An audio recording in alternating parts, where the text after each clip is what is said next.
Watakuma ngoma squatter things again.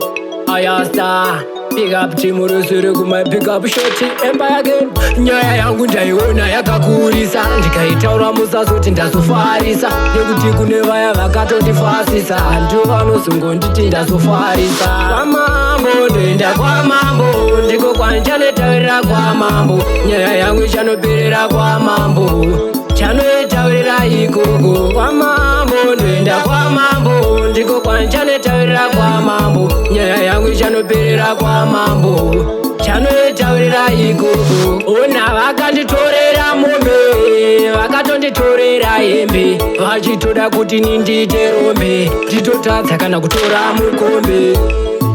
Ndoenda kwamambo, nchaitaurira kwamambo, ndiko kwaichanoperera nyaya yangu, ichanoperera ikoko. Kwamambo ndoenda kwamambo, ndiko kwanchanetaurira kwamambo. Nyaya yangu ichanoperera kwamambo, chanoitaurira ikoko. Kwamambo ndoenda kwamambo, ndiko kwanchanetaurira kwamambo. Nyaya yangu ichanoperera kwamambo, chanoitaurira ikoko. Vakatonditorera mapadza, vachitoda kakurima ndigotadza, but inini ndakasimba sematadza, kana kurima ndimbotadza. Nyaya yangu ndaiona yakakurisa, ndikaitaura musazoti ndazofarisa, nekuti kune vaya vakatondifasisa, ndivo vanozongonditi ndazofarisa.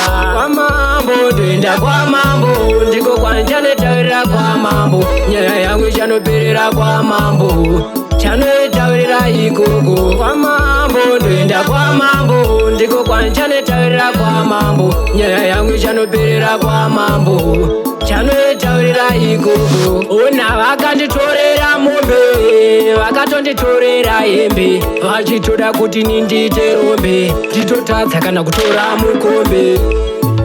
Ndoenda kwamambo, nchaitaurira kwamambo, ndiko kwaichanoperera nyaya yangu, ichanoperera ikoko. Kwamambo ndoenda kwamambo, ndiko kwanchanetaurira kwamambo. Nyaya yangu ichanoperera kwamambo, chanoitaurira ikoko. Kwamambo ndoenda kwamambo, ndiko kwanchanetaurira kwamambo. Nyaya yangu ichanoperera kwamambo, chanoitaurira ikoko. Vakatonditorera mapadza, vachitoda kakurima ndigotadza, but inini ndakasimba sematadza, kana kurima ndimbotadza. Nyaya yangu ndaiona yakakurisa, ndikaitaura musazoti ndazofarisa, nekuti kune vaya vakatondifasisa, ndivo vanozongonditi ndazofarisa.